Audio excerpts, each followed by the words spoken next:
الحمد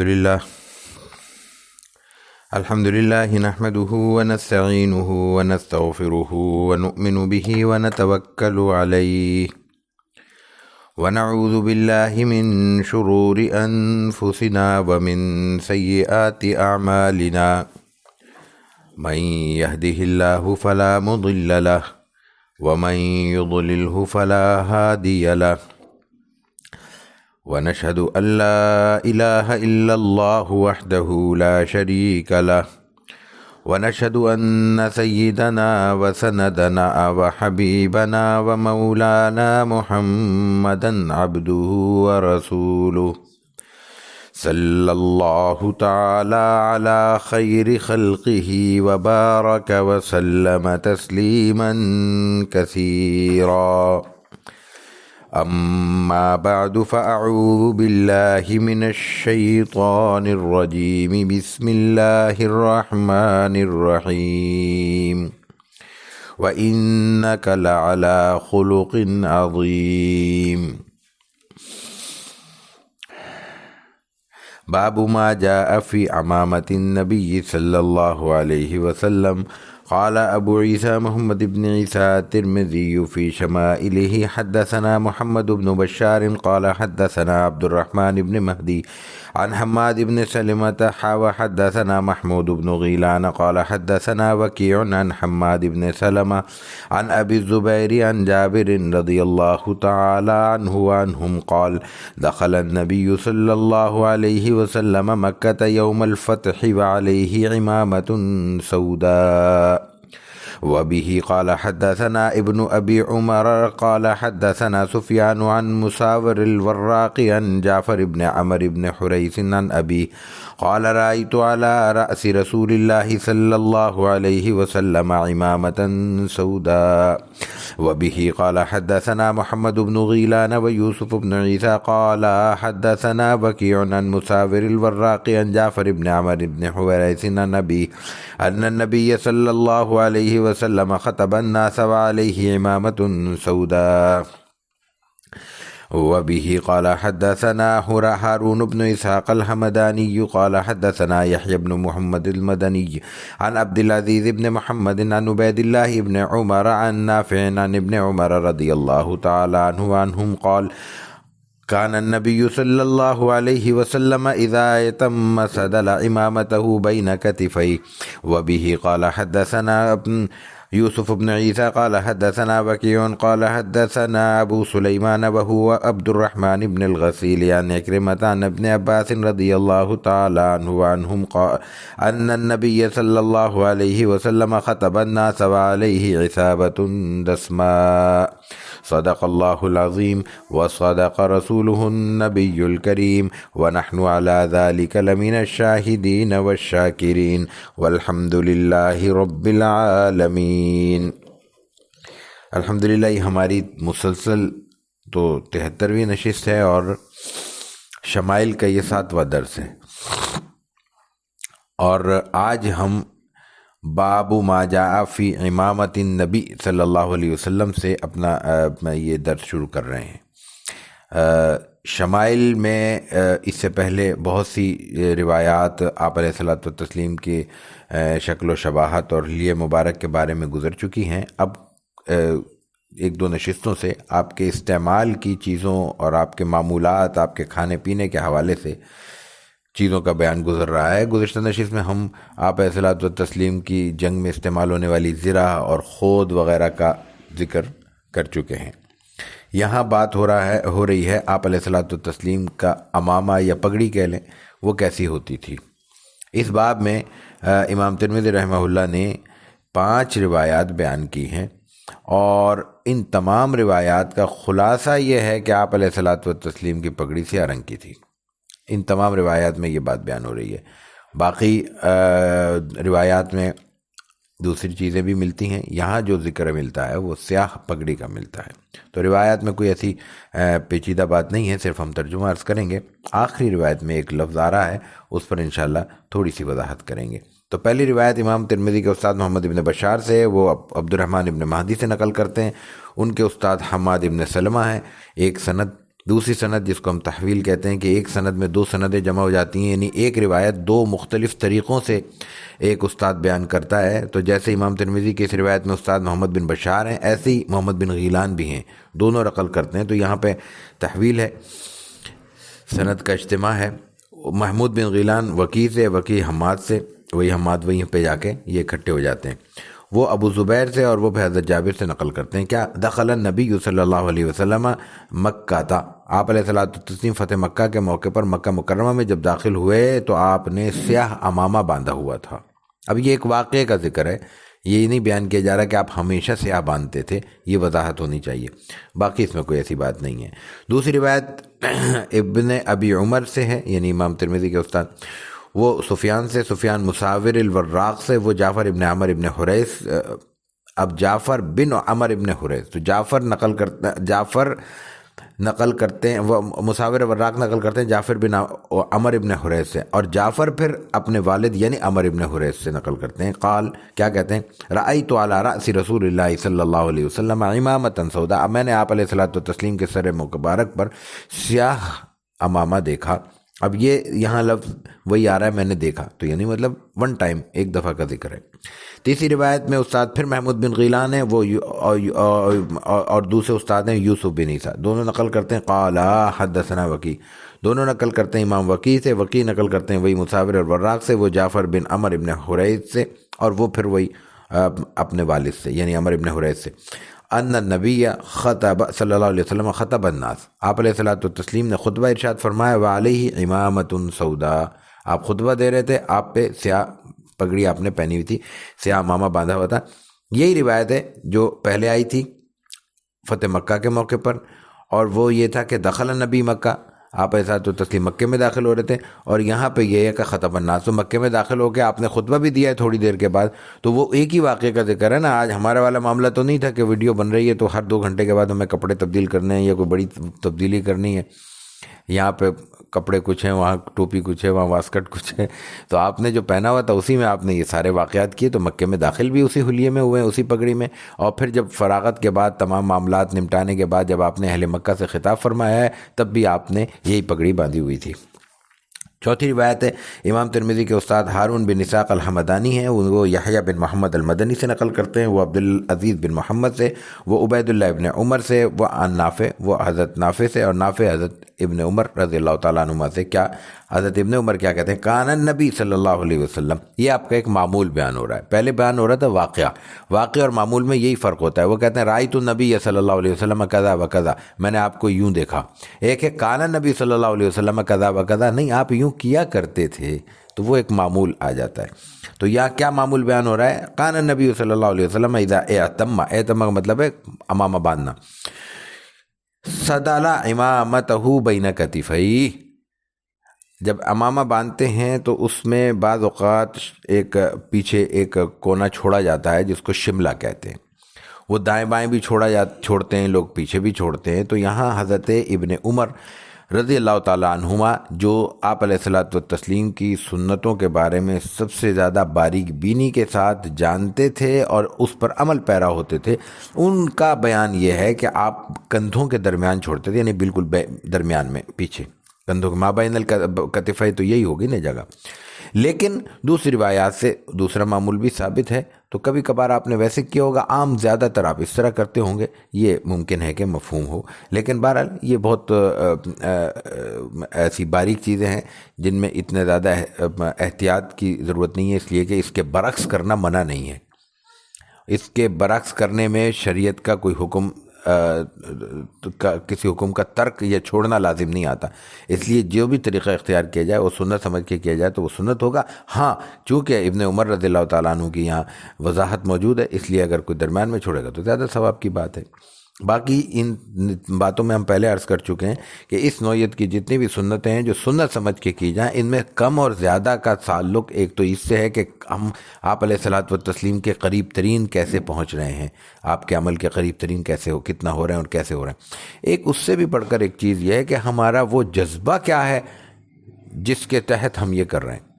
ایک شخص ایک سنت پہ عمل پیرا ہوتا ہے اور اس کے جذبہ آپ علیہ الصلوۃ والتسلیم کی سنت پر عمل پیرا ہونا ہے، اور یہ اس درجے کے خلوص کے ساتھ ہے، اس درجہ یہ جذبہ خالص ہے کہ اس میں کسی اور چیز کے کوئی ملاوٹ کا تصور تک نہیں ہے، تو اس کا ظاہر ہے کہ ثواب کچھ اور ہوگا۔ ایک وہ ہے کہ دیکھا دیکھی کر رہا ہے، ماحول کے مطابق کر رہا ہے، سب نے پگڑی باندھی ہوئی تو ہم نے بھی باندھ لی، یا یہ ہے کہ اس کے نتیجے میں خدا نہ خواستہ یہ جذبہ آتا ہے کہ میں نے لوگوں میں ممتاز ہونا ہے، نمایاں ہونا ہے، یا اس سے بھی بڑھ کر خطرناک جذبہ آتا ہے کہ میں نے لوگوں کو یہ شو کرنا ہے کہ کوئی میں نیک آدمی ہوں۔ تو پھر جس درجے میں نیت ہوگی اسی درجے میں ثواب، یا اس کے برعکس اللہ تعالیٰ محفوظ رکھے عذاب اور سزا بھی ملے گی۔ تو اصل چیز انسان کے دل میں موجود وہ رویہ اور جذبہ اور اس وقت سعادت کا پہلو ہے جو جس قدر موجود ہے اسی قدر ثواب کا حامل ہے، اور اس کا ترازو انسان کے پاس نہیں ہے۔ اس لیے نہ کسی اور پہ ہمیں نقد کرنے کا حق ہے، نہ کسی کے دلوں میں جھانکنے کی اجازت ہے، نہ کسی کے بارے میں بدگمانی رکھنے کا حق ہے۔ ہم یہ معاملہ سب اللہ کے سپرد ہیں، اللہ تعالیٰ ہی فیصلہ کرنے والا ہے۔ یہ روایت بیان کرنے کے بعد امام ترمذی ایک جملہ کہتے ہیں، قال نافع۔ نافع کون ہے؟ ابن عمر رضی اللہ تعالیٰ عنہ کے شاگرد۔ وکان ابن عمر، قال نافع وکان ابن عمر یفعل ذلک، آپ علیہ الصلوۃ والتسلیم جو یہ کرتے تھے آپ کا عمل بھی یہی تھا نافع کا، حضرت ابن عمر کا۔ قال عبید اللہ ورأیت قاسم بن محمد وسالم یفعلان ذلک۔ یہ بڑے تابعین محدثین کا ذکر ہو رہا ہے، ان تمام حضرات کے بارے میں یہ کہا جا رہا ہے کہ ابن عمر تو ظاہر کے صحابی ہیں، قاسم بن محمد اور سالم وغیرہ یہ سب حضرت عمر کی سند کے لوگوں میں سے شامل ہیں، یہ سب کے سب یفعلان ذالک، اسی طرح جب امامہ باندھتے تھے تو پیچھے کی جانب شملہ چھوڑا کرتے تھے۔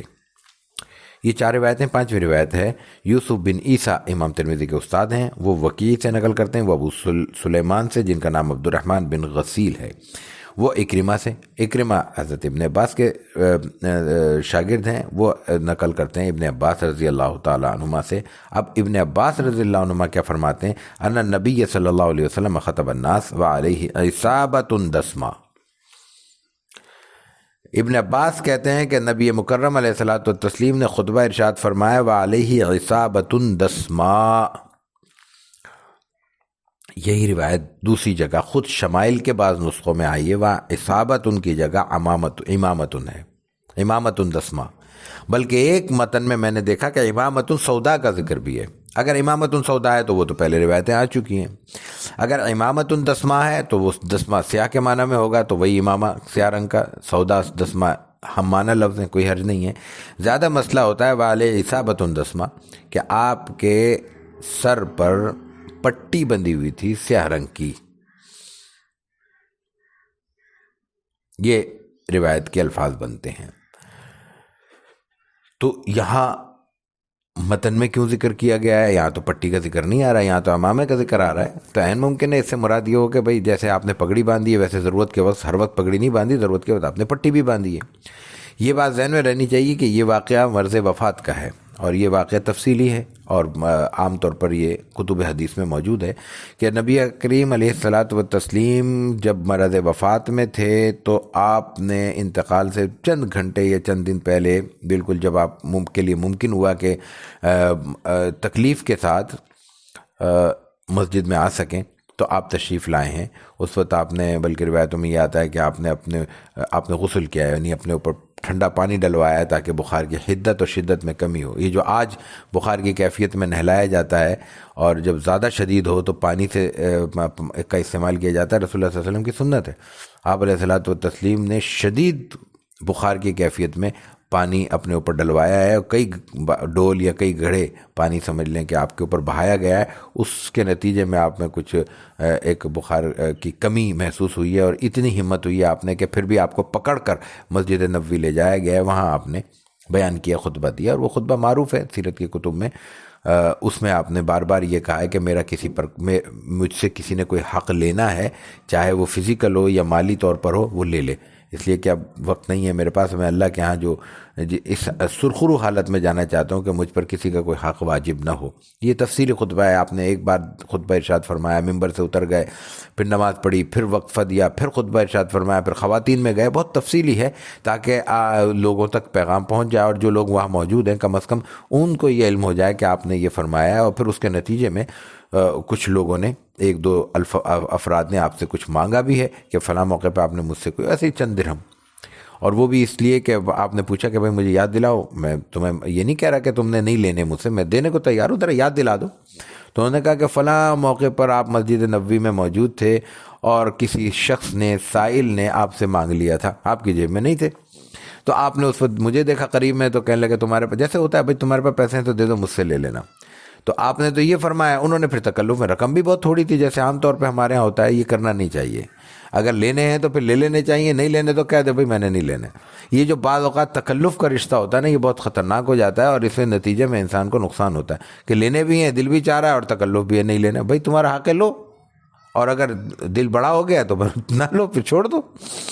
تو انہوں نے کچھ پیسے 2-4 درہم جو بھی انہوں نے دیے ہوں گے، آپ نے سائل کو دے دی۔ ظاہر ہے کہ اتنی بڑی ذمہ داریوں کے ساتھ انسان کے لیے ہر وقت ہر بات یاد رکھنا ممکن نہیں ہوتا، تو آپ تو ویسے بھی بائی چانس تھے نا مسجد میں کھڑے ہوئے، کوئی پلان کر کے کسی میں امداد تقسیم کرنے کے لیے تو وہاں نہیں کھڑے ہوئے تھے، تو آپ گھر آ گئے، آپ آ کے بھول گئے، تو وہ انہوں نے یاد دلایا، آپ نے کہا، آپ نے اس کو وہ پیسے دلا دیے۔ اسی طرح کسی نے کہا کہ فلاں موقع پر مجھ سے کوئی غلطی ہو گئی تھی، میرے ذمہ کوئی ریاست کے پیسے واجب ہیں، آپ نے کہا ادا کر دو، اور میں دعا کرتا ہوں اللہ تعالیٰ تمہاری اس میں جو تھوڑی سی نفس کی ملاوٹ ہو گئی تھی اسے معاف کر دے، ظاہر انسان ہے، یہ تو کمی کوتاہی انسان میں ہوتی ہے۔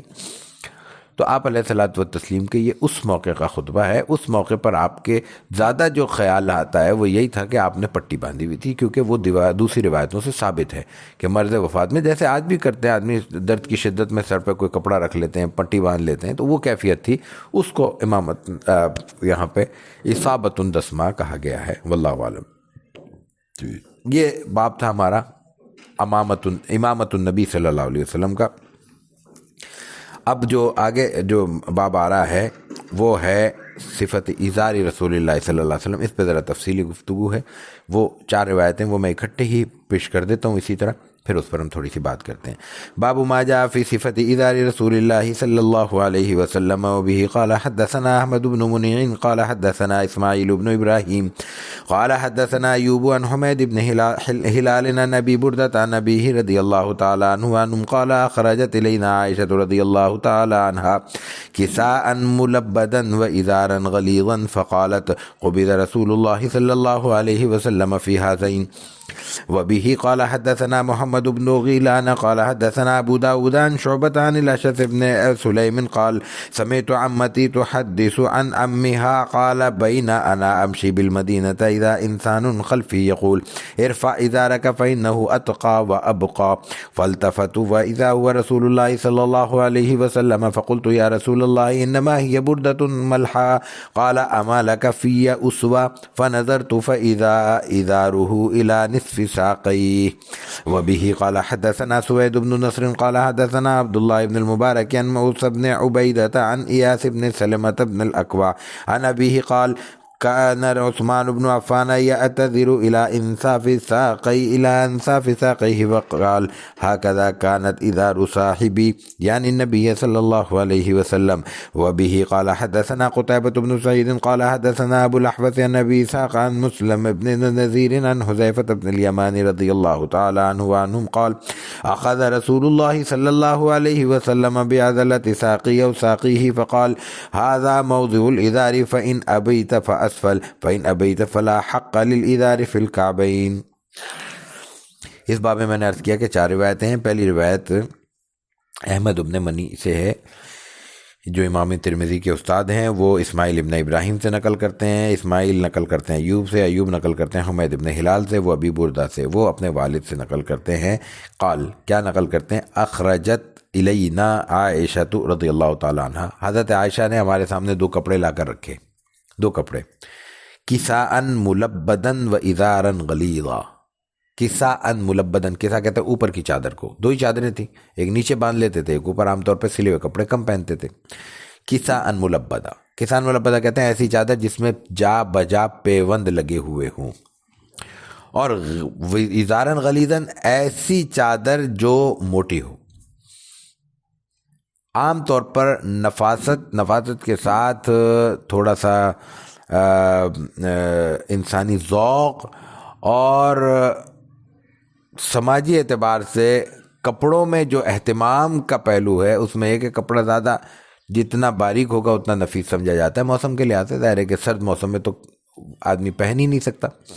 تو عام طور پہ درمیانے اور گرم موسم میں جتنا زیادہ باریک ہوتا ہے، نرم ہوتا ہے، اتنا زیادہ اچھا سمجھا جاتا ہے، نفیس سمجھا جاتا ہے. تو یہاں یہ بتایا جا رہا ہے کہ انتہائی موٹے کپڑے آپ کے تھے، یعنی سستے اور بظاہر ہلکے معلوم ہونے والے، نمایاں معلوم نہ ہونے والے. اوپر کی چادر ہے تو وہ اس میں پیوند لگے ہوئے ہیں، نیچے ہے تو وہ انتہائی گاڑے کپڑے کی ہے. یہ آپ علیہ الصلوۃ والتسلیم کی زندگی ہے، دنیا سے رخصت ہوتے وقت یہ عالم ہے. عام حالات کی بات نہیں ہو رہی، یہ اس وقت کی حالت ہے جب آپ کے ماتحت اور آپ علیہ الصلوۃ والتسلیم کی زیر امارت ایک بہت بڑا رقبہ دائرہ اسلام میں داخل ہے، اور مسلمان اچھے خاصے متمول ہو چکے ہیں. جنہوں نے محنت کی اور کاروبار وغیرہ کی وہ مالدار ہیں اس وقت. دوسری روایت ہے، استاد ہیں امام ترمذی کے محمود ابن غیلان، وہ ابو داؤد سے، ابو داؤد شعبہ سے، شعبہ اشعث ابن سلیم سے، اور اشعث نقل کہتے ہیں کہ سمعت عمتی تحدث عن امها،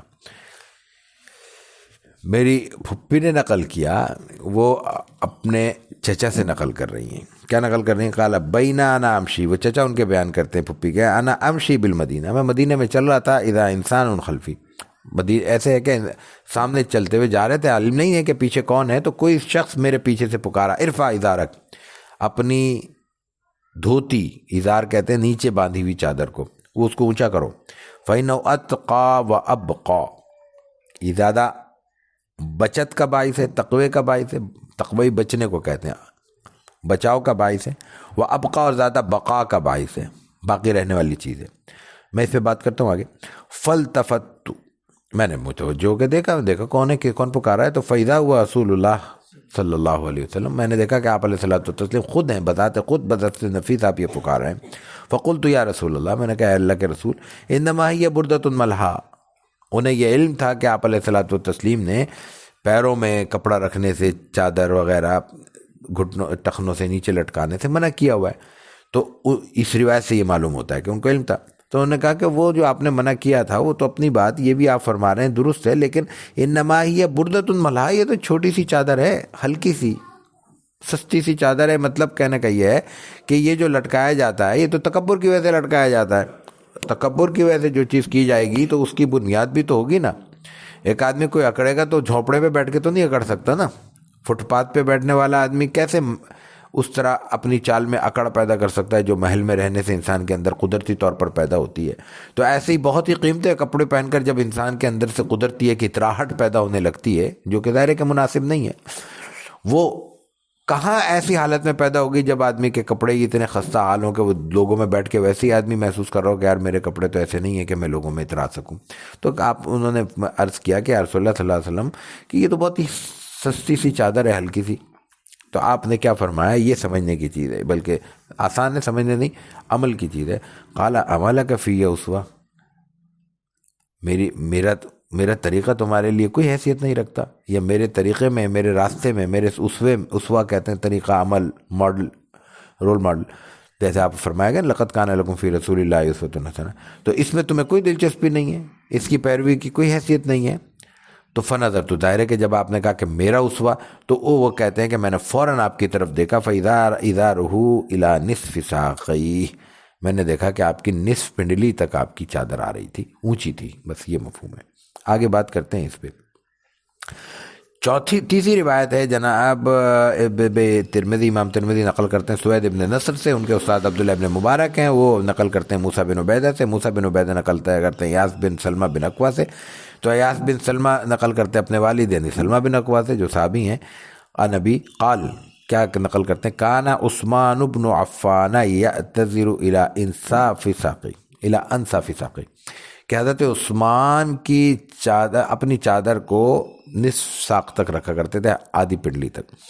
وقالا، اور پھر صرف یہ نہیں کہ آپ کی عادت تھی، ہر آدمی کی عادت ہوتی ہے، اس سے کوئی تعلق نہیں ہوتا کہ دوسرا کیا کر رہا ہے، لیکن وہ کیا آگے کہہ رہے ہیں، وقالا ہاکذا کانت ازار و صاحبی، یہ میں نہیں رکھ رہا بلکہ میرے صاحب، یہ صحابہ کرام کے ادب کا ایک لہجہ ہوتا تھا، وہ آپ علیہ الصلوۃ والتسلیم کو صاحب کہتے تھے. ہمارے صاحب نے یہ فرمایا، تو ہمارے صاحب، میرے صاحب یہاں رکھا کرتے تھے، یعنی رسول اللہ صلی اللہ علیہ وسلم کی چادر یہاں تک ہوتی تھی، اس لیے میں نے اس کو یہاں تک رکھا ہوا ہے.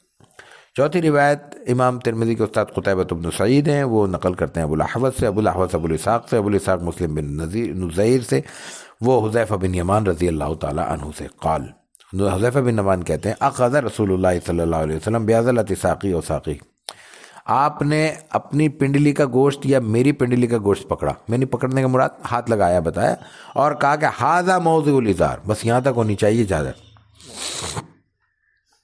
فإن ابیت فاسفل، اور اگر تمہیں اس میں تھوڑا الجھن ہے یا تمہیں اس سے نیچے لے کے جانی ہے تو پھر تھوڑا سا نیچے لے جاؤ، بس تھوڑا سا، کتنا آگے آ رہا ہے، فإن ابیت فلا اقل للازار فی البائن، اس سے زیادہ نیچے نہیں لے جانی کہ ٹخنوں تک ٹکرانے لگے، ٹخنوں کے اوپر تمہاری دنیا ہے، ٹخنوں کے اوپر زیادہ بہتر ہے، نصف ساق پہ رکھو ورنہ اس سے نیچے لے جاؤ تھوڑا سا۔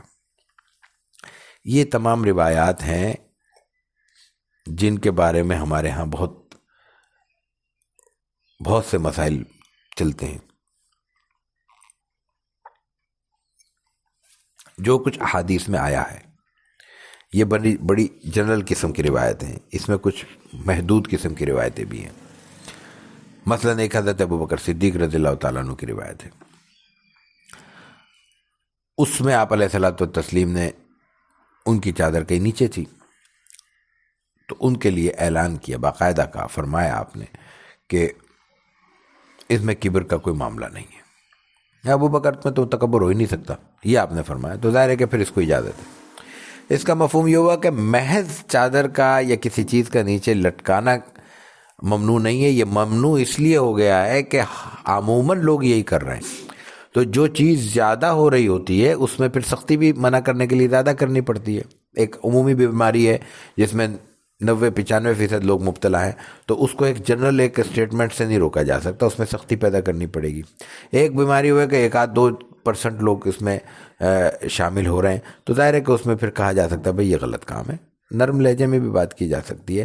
تو رسول اللہ صلی اللہ علیہ وسلم کی سنت میں ایک واقعہ نہیں، ایسے کئی واقعات ہیں، ایسے کئی موضوع ہیں جن میں آپ نے بظاہر چھوٹی نظر آنے والی چیز میں بڑی سختی فرمائی ہے۔ اس کا مفہوم یہی تھا واللہ عالم کہ اس میں لوگ زیادہ احتیاط نہیں کر پا رہے تھے، تو اس کو لوگوں کو توجہ دلانے کے لیے سخت بات کی گئی۔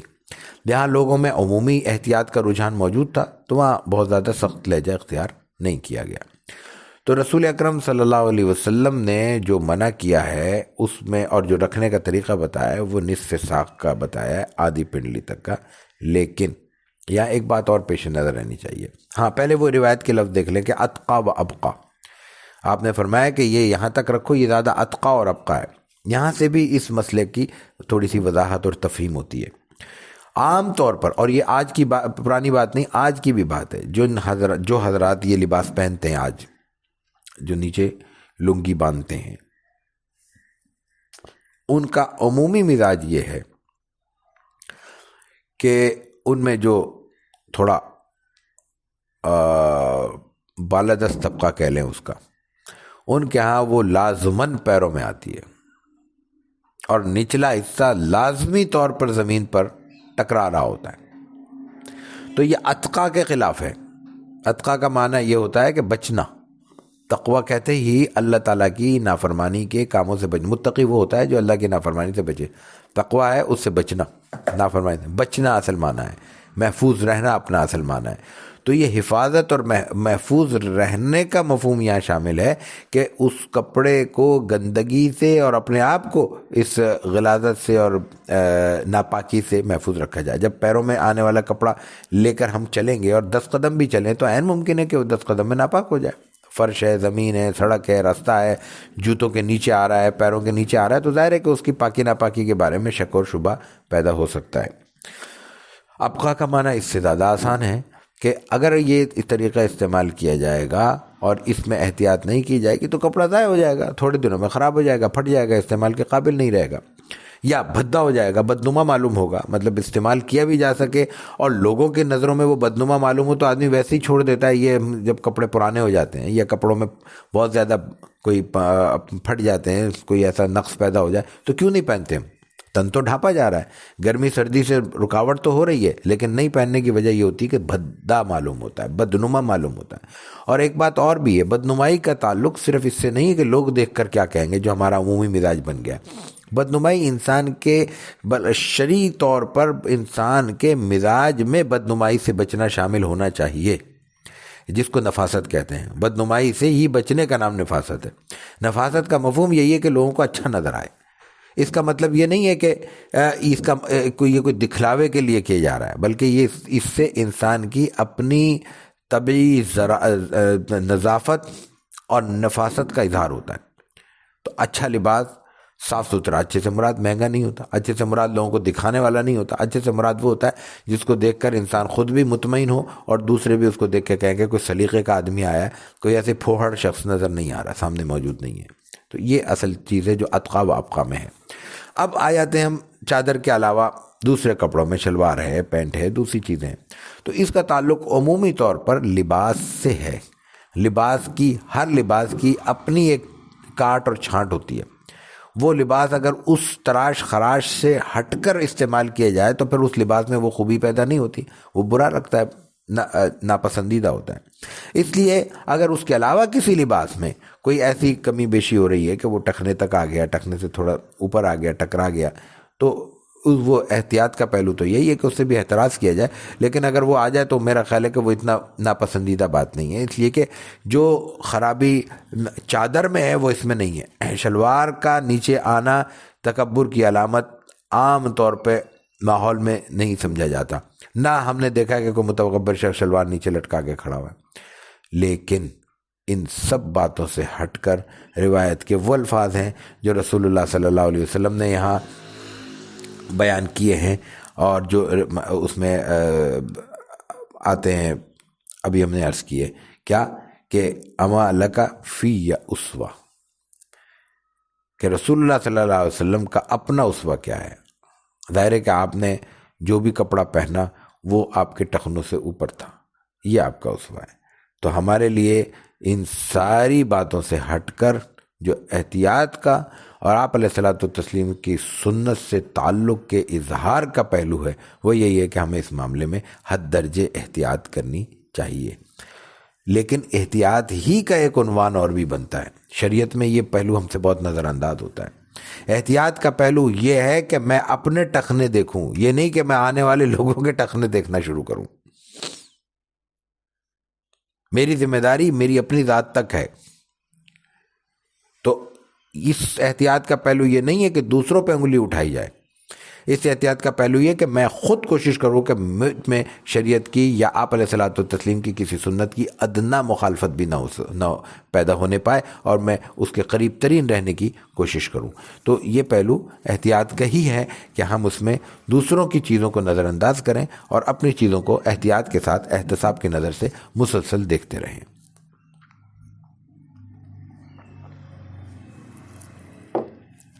آگے ہے آپ علیہ الصلوۃ والتسلیم کی چال کے بارے میں، آپ کی رفتار کے بارے میں 3 حدیثیں ہیں۔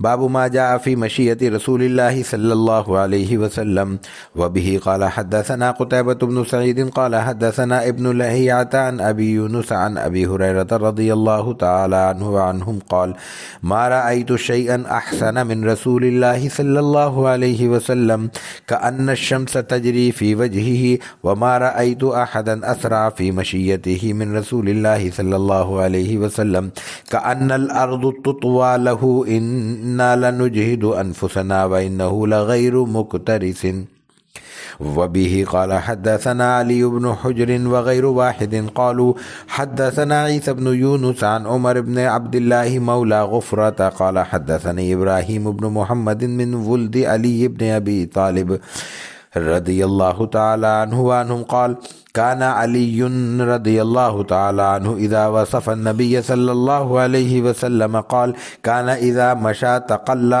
كأنما ينحت من صبب وبه قال حدثنا سفیان بن وکیع قال حدثنا ابی عن المسعودی عثمان بن مسلم بن ہرمز عن نافع بن جبیر بن مطعم عن علی بن ابی طالب کرم اللہ وجهه قال كان رسول اللہ صلی اللہ علیہ وسلم اذا مشى تکفأ تکفؤا كأن کأنما ينحت من صبب. یہ 3 روایتیں، اس میں 2 روایتیں پہلے گزر چکی ہیں. پہلی روایت قتیبہ ابن سعید سے ہے، وہ نقل کرتے ہیں ابن لہیہ سے، ابن لہیہ نقل کرتے ہیں ابو یونس سے، ابو یونس نقل کرتے ہیں ابو ہریرہ رضی اللہ تعالیٰ عنہ سے.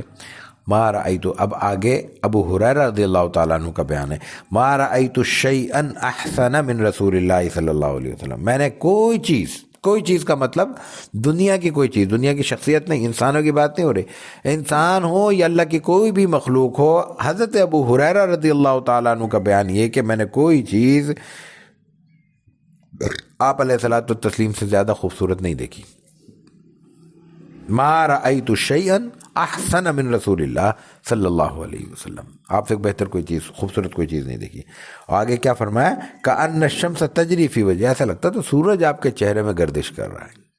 چمک، روشنی اور اس سے پھوٹنے والی کرنیں اور ان میں موجود جاذبیت اور اس پر انسان کی نظر نہ ٹکنے کا مرحلہ، یہ تمام کیفیات میں ایسا لگتا تھا کہ آپ کے چہرے انور میں سورج سفر کر رہا ہے. وہ آگے فرمایا کہ وَمَا رَأَيْتُ أَحَدًا أَسْرَعَ فِي مَشِيَّتِهِ مِن رسول اللہ. اس کی بھی تشبیہ کمال کی دی ہے کہ آپ سے زیادہ میں نے تیز چلنے والا کوئی نہیں دیکھا. دوڑنے کی بات نہیں ہو رہی، جاگنگ کی بھی بات نہیں ہو رہی، رفتار کی بات ہو رہی ہے. ایک ہے چلنا اور ایک ہے چلنے میں اتنی سرعت رفتار کا مظاہرہ کرنا کہ ان کا مقابلہ نہ ہو سکے. تو آپ علیہ الصلوۃ والتسلیم کی رفتار ایسی تھی کہ چلتے تھے، لیکن چلتے کیسے تھے؟ اس کی تشبیہ کمال کی دی ہے کأن الارض تطوی لہ. ایسا لگتا تھا زمین آپ کے پیروں کے نیچے سے سمٹتی جا رہی ہے. بہت رفتار سے 130-140 کی رفتار سے ہائی وے پہ جا رہے ہو، کسی بڑی سلیقے کی سڑک پہ، ایکسپریس وے ٹائپ کی، تو ذرا نیچے دیکھیں تو ایسا لگ رہا ہے زمین کھسکتی جا رہی ہے، لپٹتی جا رہی ہے. تو وہ تطوی کا مفہوم ہے، لپٹتی جا رہی ہے، سمٹتی چلی جا رہی ہے اور تیزی سے سفر طے ہوتا چلا جا رہا ہے.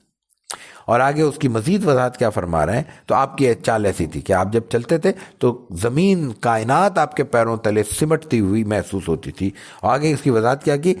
اِنَّا لَنُجْهِدُ أَنفُسَنَا، ہم تو بڑی مشقت کے ساتھ آپ کا مقابلہ کرنے کی کوشش کرتے تھے. مقابلے سے مراد آپ کے پیچھے قریب ترین رہنے کی.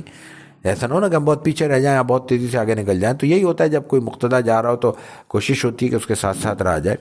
وَإِنَّهُ لَغَيْرُ مُقْتَرِفٍ، ہم تو بڑی مشقت سے، لنجھد یہی وہی ہے نا، اجتہاد کا جو معنی آتا ہے کہ انتہائی کوشش کرنا.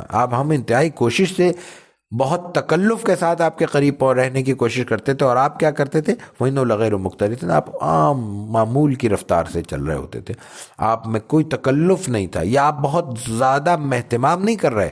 آپ کی قدرتی رفتار ایسا ہے کہ ایسا لگ رہا ہے جیسے اوپر سے، دوسری روایت میں آتا ہے ایسا جیسے بلندی سے چلتے آ رہے ہیں آگے کی طرف جھکے ہوئے، اور زمین آپ کے پیروں تلے سمٹتی، قدرتی طور پر سمٹتی چلی جا رہی ہے. یہ آپ کی چال مبارک تھی. یہ روایت تو ہے قتیبہ بن سعید کی. دوسری روایت ہے جو پہلے آ چکی ہے شمائل میں، ہم روایت نمبر 7 اور 19 ہے جو ہم پہلے بیان کر چکے ہیں. وہ کیا ہے؟ امام ترمذی کے استاد علی بن حجر ہیں اور وغیر واحد، علی بن حجر اور دوسرے بہت سے حضرات نے اکٹھے نقل کیے روایت عیسیٰ بن یونس سے، وہ عمر بن عبداللہ سے، جو غفرہ کے مولا ہیں. مولا کے معنی پہلے بھی ہم کئی دفعہ ذکر کر چکے ہیں. مولا کے معنی صرف غلام نہیں ہوتے، بلکہ بعض اوقات یہ ہوتا ہے کہ انسان اپنی ولا کسی سے ثابت کرتا ہے نسب کے لیے. اس میں انسان آزاد ہونے کے بعد بھی وہ انہی کی طرف ولا محفوظ رکھتا ہے. تو اس کو یہ کہا جائے گا کہ فلاں کا غلام ہے یا اس کا ولی فلاں ہے. تو اس کے بعد پھر آگے نسب بیان نہیں ہوتا. بھئی یہی ہوتا ہے. مطلب حضرت عائشہ صدیقہ رضی اللہ تعالیٰ عنہ نے کسی غلام کو آزاد کیا تو اس میں معاملہ پیش آیا، آپ نے فرمایا، آپ نے کہا تمہارا حق ہے وہ تم تک نسبت کرے. تو یہ وہاں جا کے سلسلہ آگے ختم ہو جاتا ہے اور پھر ان کو وہی عزت و احترام حاصل ہوتا ہے جو اس خاندان کو حاصل ہوتا ہے. تو یہاں یہ ان کے مولا ہیں غفرہ کے، اور وہ یہ ان کے تعارف میں بیان کیا کہ بھئی کون سے عمر ابن عبداللہ، وہ جو غفرہ کے مولا ہیں. وہ نقل کرتے ہیں ابراہیم بن محمد سے من ولد علی ابن ابی طالب، یہ حضرت علی رضی اللہ تعالیٰ عنہ وکرم اللہ وجہہ کے اولاد میں سے ہیں.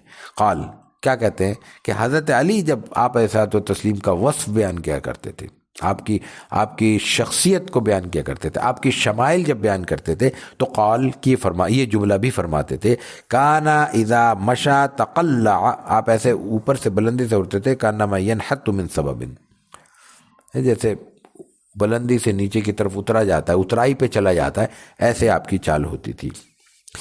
تیسری روایت امام ترمذی کے استاد سفیان ابن وکی سے، وہ نقل کرتے ہیں اپنے والد وکی سے، وکی مسعودی سے، مسعودی عثمان ابن مسلم بن ہرمز سے، وہ نافع بن جبیر ابن مطعم سے، اور نافع نقل کرتے ہیں علی ابن ابی طالب کرم اللہ وجہہ قال، کیا نقل کرتے ہیں، کان رسول اللہ صلی اللہ علیہ وسلم اذا مشى، حضرت علی جب رسول اللہ حضرت علی فرماتے ہیں کہ رسول اللہ صلی اللہ علیہ وسلم جب مشا چلتے تھے، تکفع تکفعا، اوپر سے نیچے کی طرف اتر رہا ہے، کانما ینحت من سبب، وہی الفاظ ہیں کہ اوپر سے نیچے کی طرف، بلندی سے نیچے کی طرف اترتے ہوئے آپ محسوس ہوتے تھے۔ یہ چال ہے، چال تیز چلنا چاہیے، قدم اٹھانا چاہیے، لیکن اس کا تعلق رفتار سے بھی ہے، تعلق انسان کی چال سے بھی ہے، اور پھر اس کے ساتھ ساتھ موقع اور مناسبت کی ضرورت سے بھی ہے، جگہ سے بھی ہے۔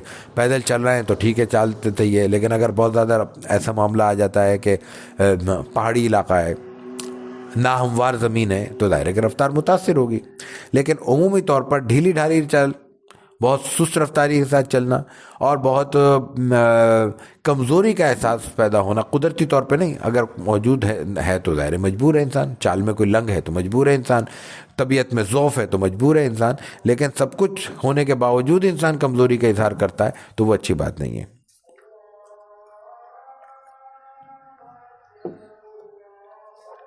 اذان کے بعد پڑھتے ہیں۔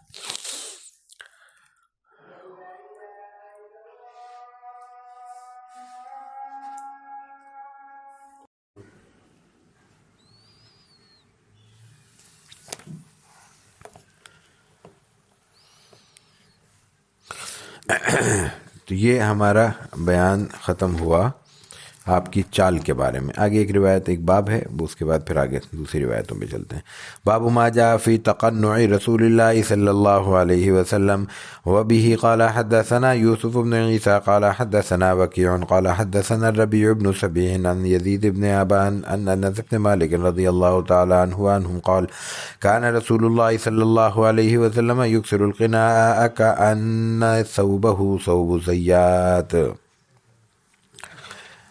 آپ علیہ الصلوۃ والتسلیم کے سر پہ کپڑا رکھنے کے بیان میں، یعنی کوئی ایسا کپڑا سر پہ نیچے رکھنا جس سے سر کے اوپر پہنی ہوئی ٹوپی یا پگڑی خراب نہ ہو، اس کی حفاظت کی جا سکے، کوئی کپڑے کے ٹکڑا نیچے رکھ دینا۔ حضرت امام ترمذی رحمہ اللہ کے استاد یوسف بن عیسیٰ ہیں، وہ امام وکی سے نقل کرتے ہیں، وکی ربیع بن سبیع سے، وہ یزید ابن ابان سے، اور وہ حضرت انس ابن مالک رضی اللہ تعالیٰ عنہ۔ آپ فرماتے ہیں کانا رسول اللہ، یہ آپ کا معمول بیان کر رہے ہیں، یہ ایک واقعہ نہیں ہے۔ یکسر القناء، آپ ایک کپڑے کا ٹکڑا بہت کثرت سے استعمال کیا کرتے تھے، کأن ثوبہ ثوب زیات، وہ کپڑا ایسا ہو گیا تھا جیسے ایسا لگتا ہے جیسے کسی تیلی کی کوئی کپڑا ہے، تیلی کی کوئی چندی ہے، ٹکڑا ہے، کوئی لیر ہے، یعنی تیل استعمال کرتے تھے آپ۔ اب تیل اگر سر پہ لگا لیا جائے اور اس کے اوپر ٹوپی پہن لی جائے یا اس پہ عمامہ رکھ لیا جائے تو وہ عمامہ چکنا ہو جائے گا۔ آپ علیہ الصلوۃ والتسلیم کی طبیعت میں نفاست انتہائی درجے، مطلب اس سے زیادہ نفاست کا تصور ممکن نہیں ہے، تو اس نفاست کے سبب ان چیزوں کو چکنائی سے بچانے اور محفوظ رکھنے کے لیے ایک چھوٹا سا کپڑے کا ٹکڑا آپ سر پہ رکھ لیا کرتے تھے۔ وہ کپڑا چونکہ کثرت سے استعمال ہوتا تھا تو اس میں چکناہٹ اتنی آ گئی تھی، ایسا محسوس ہوتا تھا کوئی کسی تیلی، جو تیل نکالنے والا شخص ہے، اس کے پاس جو استعمال کی چیزیں ہیں اس میں جس درجے میں تیل ہو سکتا ہے یا اس میں کوئی چکناہٹ آ سکتی ہے تو وہ چکناہٹ موجود تھی اس درجے میں۔ تو یہ آپ علیہ الصلوۃ والتسلیم کا معمول تھا۔ یہ وہی بات ہے کہ ایک ہے کسی کو دیکھنے کے لیے، کسی اور کی نظر سے دیکھتے ہوئے نفاست اور نظافت پیدا کرنا، لوگوں کو برا لگے گا، لوگوں کو دیکھنے میں بدنما معلوم ہوگا، بھدا معلوم ہوگا، اور ایک ہے انسان کی اپنی طبعی ضرورت اور انسان کی اپنی خواہش کے اس کو الجھن ہوگی، تو اصل نفاست کا درجہ یہ نہیں ہے کہ لوگ کیا کہیں گے، بلکہ اصل نفاست کا درجہ یہ ہے کہ انسان خود کیا محسوس کرے گا، اس کو خود یہ فیل ہونا چاہیے کہ یہ اچھا ہے اور یہ اچھا نہیں ہے۔ تو آپ علیہ الصلوۃ والتسلیم خود یہ محسوس کرتے تھے کہ یہ چیز نظافت کے چونکہ خلاف ہے، اس لیے احتیاط ضروری ہے، اس لیے آپ یہ کپڑا استعمال کیا کرتے تھے۔ آپ علیہ الصلوۃ والتسلیم بیٹھتے کیسے تھے، اس کا ذکر آ رہا ہے۔ باب ما جاء فی جلسۃ رسول اللہ صلی اللہ علیہ وسلم وبه قال حدثنا عبد بن حمید قال انبأنا عفان بن مسلم قال اخبرنا عبد الله بن حسان عن جدتيه عن قيلة بنت مخرمة انها رأت رسول الله صلی اللہ علیہ وسلم في المسجد وهو قاعد قرفصا قالت فلما رأيت رسول الله صلی اللہ علیہ وسلم متخشعا في الجلسة أريد من الفرق۔ یہ روایت ہے کہ آپ علیہ الصلوۃ والتسلیم مسجد میں کیسے بیٹھتے تھے اور آپ علیہ الصلوۃ والتسلیم کا اس میں معمول کیا تھا۔ آپ کی یہ جو روایت ہے اس میں امام ترمذی کے استاد عبد بن حمید ہیں، وہ نقل کرتے ہیں عفان ابن مسلم، وہ کہتے ہیں ہمیں عفان ابن مسلم نے یہ روایت بیان کی، وہ کہتے ہیں کہ ہمیں عبداللہ ابن حسان نے بیان کیا، ان جدتیہ، وہ اپنی جدہ سے، جدہ کا لفظ جدہ کا لفظ نانا اور نانی، دادا اور دادی دونوں کے لیے استعمال ہوتا ہے، تو ان جدتیہ اپنی دادی یا نانی سے نقل کرتے ہیں، ان قیلۃ بنت مخرمہ، وہ قیلہ بنت مخرمہ سے نقل کرتی ہیں، وہ بھی ایک صحابیہ ہیں، انہا، وہ قیلہ کہتی ہیں، رأت رسول اللہ صلی اللہ علیہ وسلم، میں نے آپ علیہ الصلوۃ والتسلیم کو مسجد میں دیکھا، وہ قاعد القرفصا، آپ گوٹ مار کر بیٹھے ہوئے تھے، قالت فلما رأیت رسول اللہ صلی اللہ علیہ وسلم المتخشع فی الجلسہ ورأیت من الفرق۔ یہ روایت آگے بھی آ رہی ہے، اور آگے تو نہیں آ رہی، دوسری روایتوں میں آ رہا ہے یہ،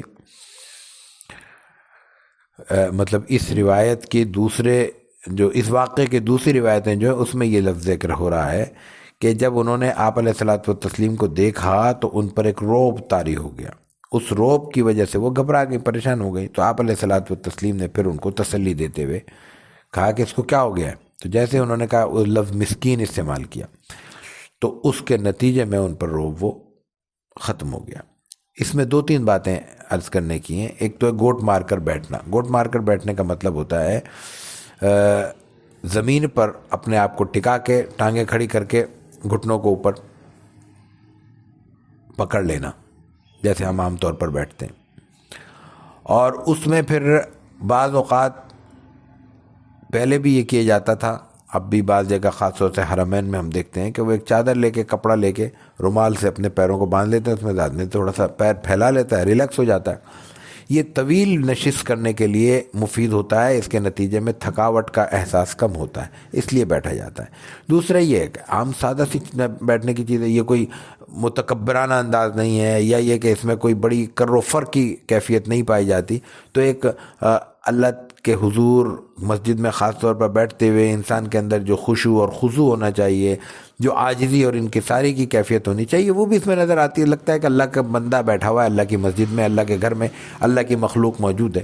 تو آپ علیہ الصلوۃ والتسلیم عام طور پر ایسے بیٹھا کرتے تھے، لیکن پھر وہی عرض کرنے کی بات ہے کہ یہ بیٹھنا اپنی سہولت کے لیے تھا اور ایک عام بیٹھنا تھا تاکہ لوگوں میں کوئی نمایاں ہونے کی کیفیت نہ ہو۔ مسجد نبوی میں آپ کے لیے مسند بھی بچھائی جا سکتی تھی، گدے بھی لگائے جا سکتے تھے، تکیے بھی لگائے جا سکتے تھے، آپ اس میں بڑے آرام سے ٹانگیں پھیلا کر بھی بیٹھ سکتے تھے، لیکن وہ ہوتا ہے ایک دنیاوی کر و فر کے لیے۔ آپ بیٹھے ہیں وہاں پہ لوگوں کو یہ سبق دینے کے لیے کہ اللہ کے گھر میں کیسے حاضر ہونا ہے، اللہ کے سامنے کیسے بیٹھنا ہے، تو اس وقت آپ نے یہ عاجزی والی کیفیت پیدا کی، اور اس میں تھوڑی سہولت بھی تھی، ظاہر ہے کہ آپ طویل نشست فرماتے تھے، لیکن اس کے علاوہ بھی آپ بیٹھے ہیں، دو زانو ہو کر بیٹھنے کو جس کو کہتے ہیں، وہ بھی آپ تشریف فرما ہوا ہے۔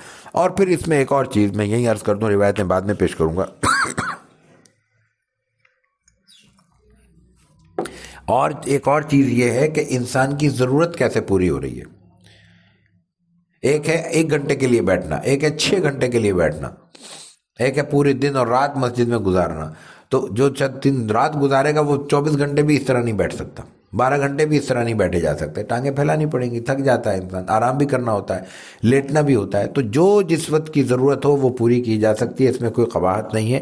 اور پھر تیسری بات اس میں یہ بھی ذہن میں رہنی چاہیے کہ اس کا تعلق انسان کے مزاج سے بھی ہے، انسان کی عادت سے بھی ہے، اور انسان کی اپنی فزکس سے بھی ہے، وجود سے بھی ہے۔ اب ایک بہت ہی بھاری بھرکم شخصیت کے لیے کہا جائے کہ فلاں کیفیت میں بیٹھو، فلاں میں نہ بیٹھو، گوٹ مار کے موٹا آدمی نہیں بیٹھ سکتا، یہ دبلے پتلے آدمی کے کرنے کا کام ہے۔ تو اس کو یہ نہیں کہا جائے گا کہ وہ سنت کے خلاف کر رہا ہے، اس لیے کہ وہ تو اس کے علاوہ بیٹھ ہی نہیں سکتا کہ سوائے اس کے کہ والتی پالتی مار کے بیٹھے۔ پھر ایک شخص ہے، آج کل کے جو معاملات چل رہے ہیں تو اس میں تو بعض اوقات نیچے سے بیٹھنا مشکل ہے، بیٹھ جائیں تو اٹھنا مشکل ہے، جسم ہے، کمر کی تکلیف ہے، گھٹنوں کی تکلیف ہے، اور دوسرے مسائل، وزن ہے، تو اس میں اگر کوئی کرسی پہ بیٹھ رہا ہے تو کوئی قباحت نہیں ہے۔ لیکن فیشن سمجھ کے یا آسائش سمجھ کے بیٹھنا ظاہر ہے کہ وہ پھر درست نہیں ہوتا۔ تو یہ تمام چیزیں پیش نظر رکھنی چاہیے۔ پھر میں نے ایک عرض کیا کہ انسان کی عادت کا بھی اس سے بے نثار ہے۔ پہلے زمانے میں عام طور پر فرشی نشست ہوا کرتی تھی، لوگ نیچے بیٹھنے کے عادی ہوا کرتے تھے۔ اب عام طور پر گھر ہو، دفتر ہو، صرف ہم کرسی پہ، بیڈ پہ، اس پہ بیٹھنے کے عادی ہو چکے ہیں۔ اس کا نتیجہ یہ ہے کہ ہم نیچے ہمارا جسم نیچے بیٹھنے کا اتنا طویل مدت کے لیے، وقت کے لیے عادی نہیں رہا۔ تو اس میں اگر کوئی راستہ نکالا جاتا ہے، کوئی ٹیک لگا لیتا ہے انسان، کوئی ٹانگیں پھیلا لیتا ہے انسان، کوئی کرسی کا انتظام کر لیتا ہے تھوڑی لمبا بیٹھنے کے لیے، تو اس میں کوئی قباحت نہیں ہے۔ اصل چیز انسان کی نیت ہے، دل ہے، اور پھر ماحول کے مطابق اپنے آپ کو ایڈجسٹ کرنا ہے۔ کوئی اچھی عبادت کی جگہ ہے، وہاں انسان کروفر کے ساتھ بیٹھتا ہے تو اس کا مطلب یہی ہے کہ وہ اللہ کے دربار میں نہیں آیا، وہ اپنی امارت کے اظہار کے لیے آیا ہے۔ اللہ کے ہاں تو عاجزی کے ساتھ حاضر ہونا ہے۔ تو ان سب چیزوں کا تعلق انسان کے عمل سے بھی ہے اور انسان کی نیت سے بھی ہے۔ دونوں کو بیلنس کر کے اور انسان کو خود فیصلہ کرنا چاہیے کہ وہ کس موقع پر کیا عمل ایسا کرے گا جس سے وہ بھی اطمینان میں رہے گا، اور اس کا جو مقصد عبادت ہے اور مقصد حاضری ہے، اور خصوصاً کسی بھی مسجد میں، حرمین کی بات نہیں ہو رہی، کسی بھی اچھی جگہ پہ، کسی بھی محفل میں وہ کس طرح بیٹھ سکتا ہے، اس کا انحصار اس کے اپنے مزاج اور اس کی ضرورت پر اور اس کے خیال اور اس کے نیت پر ہے۔ وبه قال حدثنا سعيد بن عبد الرحمن بن مخزومي وغير واحد قالوا حدثنا سفيان عن الزهري عن عباد بن تيم عن أمه أنه رأى النبي صلى الله عليه وسلم مستلقيا في المسجد واضعا إحدى رجليه على الأخرى۔ اب یہ ایک اور کیفیت بیان ہو رہی ہے، اور یہی میں نے اسی کی وضاحت کے لیے یہ تفصیل عرض کی تھی تاکہ آگے تفصیل کی ضرورت نہ پڑے۔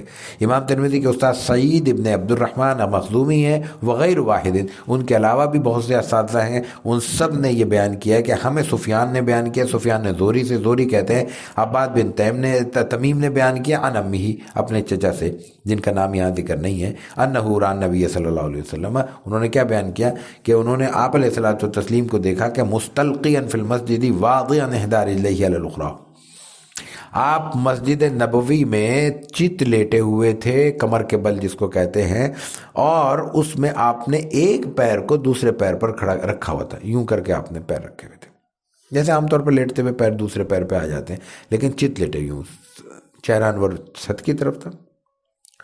اوندھا لیٹنا یہ منع ہے، یہ درست نہیں ہے، چت لیٹا ہے آپ نے پیر رکھے، تو آپ مسجد نبوی میں لیٹنا بھی جائز ہے، آپ کی سنت ہے، طریقہ ہے، لیکن یہ مفہوم نہیں ہے کہ جناب ہم اپنے کاروبار سے تھک گئے اور جا کے کہیں پناہ نہیں ملی تو مسجد میں جا کے لیٹ گئے آرام کرنے کے لیے۔ مسجد آرام کرنے کے لیے نہیں ہے، ضرورت ہے تو کیا جا سکتا ہے۔ تو اس طرح لیٹ گئے تھے۔ یہ دوسری روایت میں اس طرح پیر پہ پیر رکھنے سے منع کیا گیا ہے۔ اس میں بھی پھر وہی بات آتی ہے کہ انسان کی ضرورت کیا ہے اور انسان کا ماحول کیا ہے۔ اب ایک شخص نے اگر لگی باندھی ہوئی ہے تو ظاہر ہے کہ اس میں پھر وہ ہر کیفیت میں وہ بیٹھ نہیں سکتا، لیٹ نہیں سکتا، کیونکہ اس میں پھر ستر کا معاملہ ہے، بے پردگی کا معاملہ ہے۔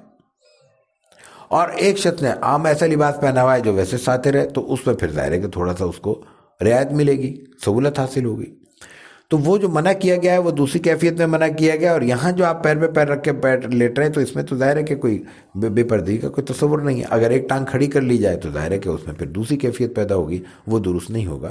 تو یہ سب چیزیں انسان کی کامن سینس کی چیزیں، انسان خود فیصلہ کر سکتا ہے کہ کس بات میں کیا احتیاط کا پہلو ہے اور کس بات میں کیا اختیار ہے، کیا اس کو رعایت مل سکتی ہے۔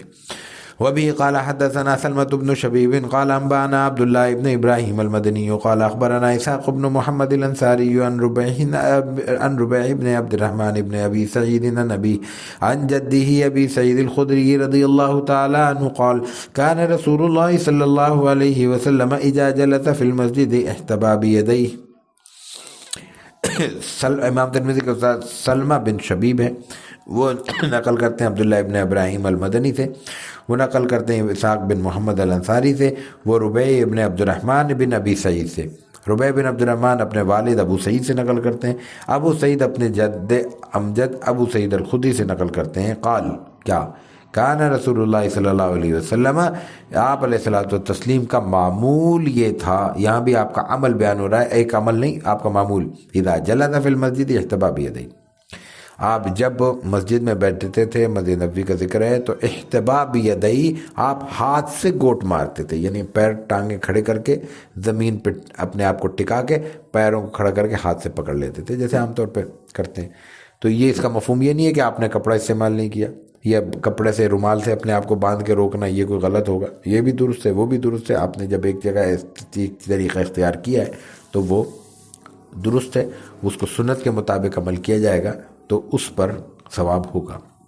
یہاں ایک چھوٹی سی بات اور عرض کر دوں، باقی پھر جا کے کچھ اور واقعات ہیں، ان میں پھر یہ تفصیل کا موقع نہیں ہوگا۔ جو آپ علیہ الصلوۃ والتسلیم کی سنت عادیہ ہیں، جو عادت کا حصہ ہیں، مزاج کا حصہ ہیں، چلنا پھرنا، کھانا پینا، اٹھنا بیٹھنا، سونا جاگنا، یہ براہ راست شریعت کی چیزیں نہیں ہیں۔ مطلب شریعت کا تو اس لیے تو شریعت نازل نہیں کی گئی کہ ہم سوئیں کیسے، اٹھیں کیسے، ہوتی ہے کہ ہم زندگی کے پورا طریقہ کار کیا اختیار کریں، لیکن سونا جاگنا اس کا ایک حصہ ہے، تو اس کے ادب بھی آپ علیہ الصلوۃ والتسلیم نے بیان فرمائے ہیں۔ ان سنن عادیہ میں اگر کوئی چیز ہم پوری اہتمام سے معلوم کر لیں کہ حضور اکرم صلی اللہ علیہ وسلم کا طریقہ یہ تھا، اور اس لیے معلوم کریں کہ آپ کی سنت معلوم ہو جائے، طریقہ معلوم ہو جائے، اور پھر اس پر عمل پیرا ہوں، تو کوئی دو رائے نہیں ہے کہ اس میں ثواب ملے گا، اجر ملے گا، اور دنیا اور آخرت کے لیے یہ باعث سعادت ہے۔ مثال کے طور پہ کوئی شخص یہ کہے، چاہے کتنا ہی عجیب سا معلوم ہو، کہ آپ علیہ الصلوۃ والتسلیم نے زیادہ تر 2 چادروں میں زندگی گزاری، جیسے احرام باندھتے تو میں بھی گزاروں گا، گزار لے، کوئی اعتراض والی بات نہیں ہے۔ لیکن احتیاط کا پہلو کیا ہے؟ اگر انسان یہ نہیں کر پا رہا، ہم نہیں کر پا رہے، ہم میں سے کوئی اس طرح 2 احرام کی چادروں میں اس وقت موجود نہیں ہے، نہ ہم گزار سکتے ہیں زندگی، آج کے ماحول میں تو سوال ہی پیدا نہیں ہوتا، تو اس سنن عادی کی مخالفت کرنا سنت کی مخالفت نہیں سمجھا جائے گا، اس لیے کہ سنت نے لباس کے معاملے میں از خود انسان کو بہت زیادہ اختیار دیا ہے۔ وہ اختیار ہم پہلی نشست میں بیان کر چکے ہیں، اس پہ تفصیل سے بیان ہو چکا ہے کہ لباس کا معاملہ یہ ہے کہ اس میں بہت سے اختیار ہیں۔ سب سے اہم چیز یہ ہے کہ لباس ساتر ہو، ستر پورا ڈھک جائے، مرد اور عورت کو جو چیز چھپانے کا حکم ہے وہ چھپ جائے۔ اگر کوئی ایسا لباس پہنا جاتا ہے چھپا ہوا بھی ہے اور چھپا ہوا نہیں بھی ہے، انسان کے سارے خط و خال واضح ہو رہے ہیں، تو ظاہر ہے کہ وہ چھپانا تو نہیں ہوا، تو وہ پھر شریعت کا حکم پورا نہیں ہو رہا، وہ لباس ہونے کے باوجود لباس نہیں ہے۔ ایسے ہی بدنما معلوم نہ ہو، آج بھی ڈریس کوڈ کے نام پہ ہم پہ مختلف حوالوں سے کچھ شرائط ہیں، ہر دفتر میں، ہر جگہ، ہر تعلیم گاہ میں، عبادت گاہ میں ہر طرح نہیں منہ اٹھا کے ہم جا سکتے، تو وہ حکم یہاں بھی لاگو ہوگا۔ اور تیسری چیز پھر شریعت ایک اس کا بھی اہتمام کرتی ہے کہ اگر کوئی لباس کسی قوم کی شناخت ہے، خاص اسپیسیفک، کوئی عبادت گاہ ہے، عبادت گاہ کا کوئی ڈریس کوڈ ہے، مثلا بالفرض میں ایک بات کر رہا ہوں کہ کوئی مذہب ہے، وہ کہتا ہے کہ فلاں طرح کا ٹوپی اور فلاں طرح کے کپڑے پہن کے اندر آنا ہے، تو اب وہ اس طرح کا لباس پہن کے آدمی کو محسوس ہوگا کہ میں فلاں مذہب کا آ گیا، تو پھر ہمیں وہ اختیار نہیں کرنا۔ وہ اختیار کرنے کا مطلب ہے ہم ان کے ساتھ مشابہت رکھ رہے ہیں۔ یہ مختلف تعلیمات دی ہیں، اس کے بعد لباس کو آزاد چھوڑا گیا ہے۔ ہر علاقے، ہر کلچر، پھر ہر علاقے کی ضرورت اور ہر موسم کی ضرورت الگ ہوتی ہے۔ سرد موسم کو نہیں پہ کوئی ایسا قانون نافذ کیا جا سکتا جس کا تعلق گرم علاقے سے ہو، زمینی علاقے پہ ایسا قانون نافذ نہیں کیا جا سکتا جس کا تعلق پہاڑی علاقے سے ہو، وغیرہ وغیرہ، اس طرح کی بہت ساری چیزیں ہیں۔ تو آپ علیہ الصلوۃ والتسلیم نے ایسی کوئی شرط نافذ نہیں کی۔ تو لباس کے معاملے میں جب اتنی آزادی ہے، یہی معاملہ کھانے پینے کا معاملہ ہے۔ افریقہ سے لے کر پاکستان تک ہزاروں کھانے مروج ہیں، کہا جائے کہ یہ خاص حضور کی سنت ہے، یہ بات درست نہیں ہوگی۔ ہاں آپ علیہ الصلوۃ والتسلیم نے کسی خاص جگہ کو، کسی خاص چیز کو، سبزی کو، پھل کو، گوشت کو پسند کیا، روایتوں میں آگے آئے گا ذکر تھوڑا سا، اور ہم نے وہ استعمال کیا، تو اس کا مطلب، اور ہمارے ذہن میں ہے کہ یہ حضور نے کیا تھا، ہم اس اہتمام سے استعمال کر رہے ہیں، تو اس کے سعادت ہونے میں شک نہیں ہے، لیکن اس کے مقابل کوئی اور چیز کھائی جا رہی ہے تو اس کو یہ کہنا کہ یہ سنت کے خلاف ہو رہا ہے، یہ درست نہیں ہوگا، کیونکہ وہ شریعت نے جائز کیا ہے، حلال کیا ہے، اجازت دی ہے، تو اس پر عمل پیرا ہونا ہمارے لیے درست ہے، اس میں کوئی سختی کا پہلو مزاجن نہیں ہونا چاہیے۔ باب ما جاء في تقاء رسول الله صلى الله عليه وسلم وبه قال حدثنا عباس بن محمد الدوري البغدادي قال حدثنا إسحاق بن منصور عن إسرائيل عن سماك بن حرب عن جابر بن سمرة رضي الله تعالى عنه وعنهم قال رأيت رسول الله صلى الله عليه وسلم متكئا على وسادة على يساره وبه قال حدثنا حميد بن مسعدة قال حدثنا بشر بن المفضل قال حدثنا الجريري عن عبد الرحمن بن أبي بكرة عن أبيه رضي الله تعالى عنه وعنهم قال رسول الله صلى الله عليه وسلم ألا أحدثكم بأكبر الكبائر قالوا بلى يا رسول الله قال الإشراك بالله وعقوق الوالدين قال وجلس رسول الله صلى الله عليه وسلم وكان متكئا قال وشهادة الزور أو قول الزور قال فما زال رسول الله صلى الله عليه وسلم يقولها حتى قلنا ليته سكت۔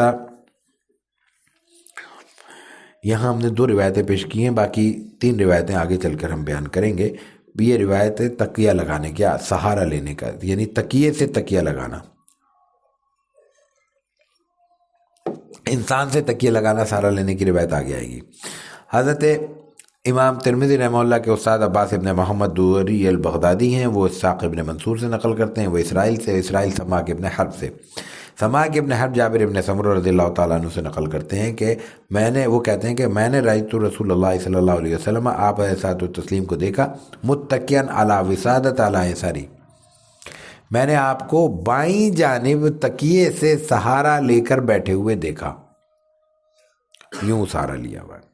اب ایک دلچسپ چیز تو یہ ملاحظہ کیجئے کہ آپ نے تکیے سے سہارا لیا، وہ روایتیں الگ محفوظ ہو رہی ہیں، آپ نے کسی انسان کا سہارا لیا، آگے روایتیں الگ باب میں آ رہی ہیں، آپ نے دائیں جانب تکیہ لگایا، آپ نے بائیں جانب تکیہ لگایا، کیا پہلو ہے سیرت کا جو لوگوں نے، صحابہ کرام نے محفوظ نہیں کیا؟ جائیے دیکھ لیجئے باقی اقوام اور ملل اور قائدین اور مصلحین اور رہنما اور مختلف لوگوں کے پیشوا تاریخ میں کتنے گزرے ہیں، کس کا تکیہ محفوظ ہے مجھے بتائیے، کس کی یہ ٹیک محفوظ ہے، کس کی بیٹھک محفوظ ہے، کس کے بیٹھنے اٹھنے کھانے پینے کی اتنی باریکی کے ساتھ روایتیں محفوظ ہیں۔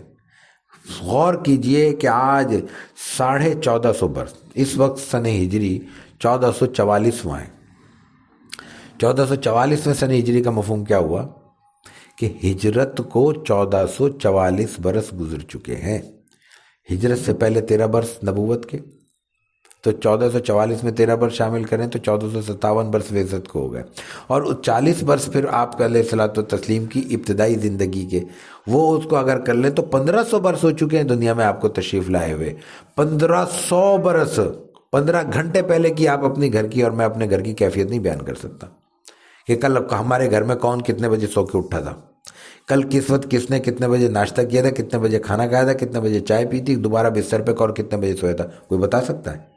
اپنے گھر کے 5 اور 7 افراد کی رپورٹ دے سکتے ہیں ہم؟ اب 24 گھنٹے پہلے کی بات کر رہا ہوں، 12-18 گھنٹے پہلے کی بات کر رہا ہوں، اور یہاں جناب رسول اللہ صلی اللہ علیہ وسلم کے 1500 برس پہلے کا ڈیٹا یوں آ رہا ہے نظر میں، اگر اس کو ہم غور سے پڑھیں اور بیان کرنے والا کوئی فاضل ہو، پڑھا لکھا ہو، ہم جیسا نہ ہو، تو ایسا لگتا ہے کہ منظر کھنچ رہا ہے سامنے، ایسا لگتا ہے کہ ہم جناب رسول اللہ صلی اللہ علیہ وسلم کی محفل میں بیٹھے ہوئے ایک ایک چیز اپنی آنکھ سے دیکھ رہے ہیں۔ کتنی بڑی بات ہے، کیا اس سے بڑھ کر کوئی اور معجزہ ہمیں چاہیے جناب رسول اللہ صلی اللہ علیہ وسلم کا؟ باقی چیزیں چھوڑ دیں، ایک طرف کر دیں، اس کے بعد بھی کیا کسی کے ذہن میں ادنا سا شک اور شبہ پیدا ہو سکتا ہے؟ اگر غور کرنے کی نیت ہو، اور غور آنکھیں کھول کر اور دل کو، دماغ کی کھڑکیوں کو کھول کر اس بات کو غور کیا جائے۔ بہرکیف تو یہ ایک روایت ہے، آپ نے بائیں جانب تکیہ لگایا۔ یہ مجھے بہت زیادہ یہ روایت بڑی عجیب محسوس ہوتی ہے کہ تکیہ لگانا نہیں بیان ہو رہا، بائیں جانب تکیہ لگانا بیان ہو رہا ہے۔ آگے دیکھیے دوسری روایت جو میں نے عرض کی، اس میں کچھ اور تفصیلات بیان ہوئی ہیں۔ جملہ ہے کہ متکئن، آپ تکیہ لگا کے بیٹھے تھے، بس بیان یہ کرنا ہے۔ لیکن چونکہ اس وقت آپ نے کچھ فرمایا ہے، وہ جو فرمایا ہے وہ انہوں نے ضبط کر لیا ہے۔ روایت ہے امام ترمذی کے استاد حمید ابن مسعدہ سے، وہ نقل کرتے ہیں بشر ابن مفضل سے، وہ نقل کرتے ہیں جریری سے، وہ نقل کرتے ہیں عبد الرحمن ابن ابی بکرہ سے۔ عبد الرحمن ابن ابی بکرہ اپنے والد ابو بکرہ سے نقل کرتے ہیں رضی اللہ تعالیٰ عنہ، یہ صحابی ہیں۔ کیا کہ آپ علیہ الصلوۃ والتسلیم نے فرمایا، کیا فرمایا؟ الا احدثکم باکبر الکبائر، صحابہ سے پوچھا میں تمہیں بڑے گناہ نہ بتاؤں، کبیرہ گناہ جس کو ہم کہتے ہیں وہ نہ بتاؤں؟ صحابہ نے کہا بالکل بتائیے تاکہ ہم اس سے اجتناب کر سکیں۔ پہلا فرمایا الاشراک باللہ، اللہ کے ساتھ شرک کرنا۔ ظاہر ہے کہ اس میں کوئی تفصیل کی ضرورت نہیں ہے۔ شرک ذات ہو، شرک فی صفات ہو، سب غلط ہے۔ شرک ذات کیا ہے؟ اللہ اور ہے، ایک نہیں ہے، دو خدا ہے، یہ شرک ہو گیا ذات میں۔ صفات میں کیا ہوا؟ رزق اللہ دیتا ہے، نہیں مجھے فلاں صاحب بھی دیتے ہیں، حاجی صاحب بھی دیتے ہیں۔ زندہ فلاں کرتا ہے، نہیں فلاں ڈاکٹر صاحب بھی زندہ کرتے ہیں۔ مارتا اللہ تعالیٰ ہے، نہیں فلاں جلاد بھی مجھے مارتا ہے۔ یہ پیناڈول کی گولی میری زندگی کا باعث ہے، اور یہ فلاں چیز کی گولی میری موت کا باعث بن رہی ہے۔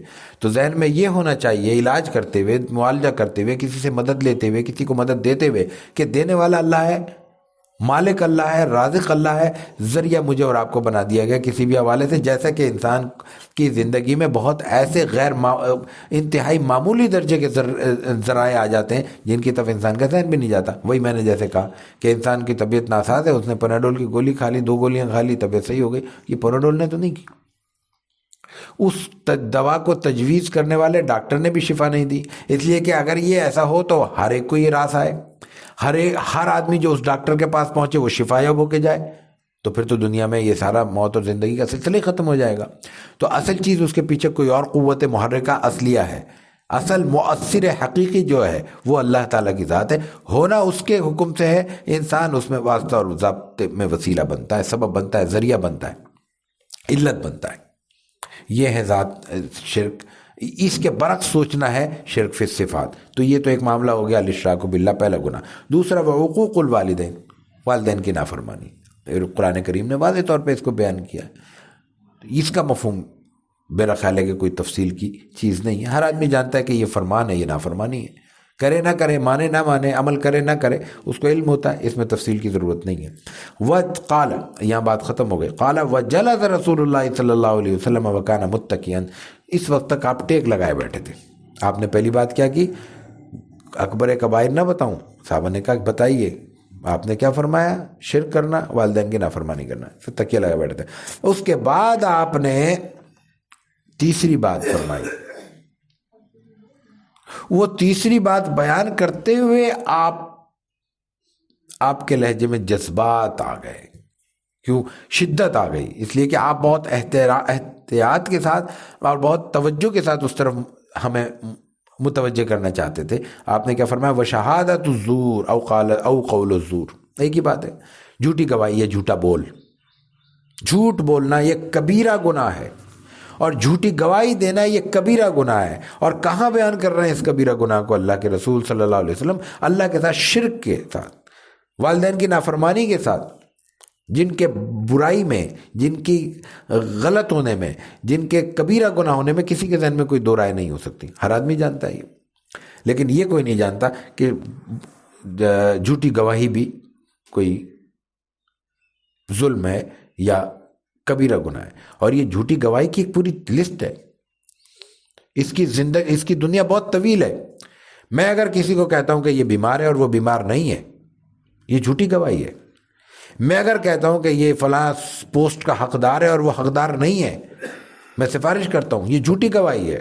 میں اگر کہتا ہوں کہ میں فلاں شخص کو جانتا ہوں اور میں فلاں شخص کو نہیں جانتا، یہ جھوٹی گواہی ہے، یہ جھوٹ ہے۔ اب اس جھوٹی گواہی کے پھر درجے متعین ہوتے چلے جائیں گے۔ ایک بے ضرر سی میں نے کوئی گواہی دی، جھوٹ بولا، گناہ ملے گا مجھے۔ لیکن ایک ایسی گواہی دی جس کے نتیجے میں کسی شخص کا حق مارا گیا، کسی شخص کی زندگی اور موت کا واسطہ پیدا ہو گیا، کسی شخص کی روٹی اور روزگار کا معاملہ خراب ہو گیا، تو اس کے گناہ پر تا حیات زندگی میں شامل رہے گا. اور جیسے ایک صدقہ جاریہ ہوتا ہے، ایسے ایک گناہ جاریہ بھی انسان اپنے اوپر لاد لیتا ہے، جس کے بعد پھر پیچھے ہٹنے کی کوئی صورت نہیں ہوتی. تو صحابہ کہتے ہیں کہ آپ وہ مسلسل تکرار کرتے رہے. شرک کا تکرار نہیں کیا آپ نے، حقوق الوالدین کا تکرار نہیں کیا آپ نے، شہادت الزور کا تکرار کیا. وجہ کیا شرک کا گناہ شہادت الزور سے کم ہو گیا؟ نہیں، وہ ہر آدمی جانتا ہے، اس کی طرف توجہ نہیں ہے. اس توجہ دلانے کے لیے فما زال رسول اللہ صلی اللہ علیہ وسلم یقولها حتی قلنا لیتہ سکتا. اتنا بار بار آپ دہراتے رہے کہ ہمارے دل میں خیال ہوا کاش اب آپ چپ ہو جائیں. یہ کاش آپ چپ ہو جائیں کیوں؟ اس لیے کہ ظاہر ہے کہ آپ جب بیان کر رہے ہیں، جذبات میں بیان کر رہے ہیں، تو آپ کو بھی تو تکلیف ہو رہی ہے نا. فزیکلی آپ پہ ایک بوجھ آ رہا ہے نا آپ طبیعت میں. اس سے صحابہ کرام نے کہا کہ آپ کو زحمت ہو رہی ہے. دوسری بات یہ کہ یہ ایک معاملہ ہے آپ کی خفگی کا، آپ ناراضگی میں بیان کر رہے ہیں نا، غصے میں بیان کر رہے ہیں، تو اس کیفیت میں آپ جو بھی بات کریں گے وہ نقصان دہ ہو سکتی ہے. تو آپ علیہ الصلوۃ والتسلیم کی اس کیفیت کو محسوس کر کے صحابہ کرام خواہش کرنے لگے کاش آپ خاموش ہو جائیں. تھوڑی دیر آپ نے بات کی، پھر چپ ہو گئے. تو اس سے اندازہ ہوتا ہے کہ کتنا بڑا گناہ ہے اور کتنا بڑا جرم ہے جھوٹی گواہی دینا. لیکن یہاں جو بیان ہوا یہ ہوئی ہے روایت، وہ صرف اس لیے ہوئی ہے کہ وَكَانَ مُتَّكِئًا، یہ بیان کرتے ہوئے آپ نے سہارا لیا ہوا تھا، تکیہ لگایا ہوا تھا.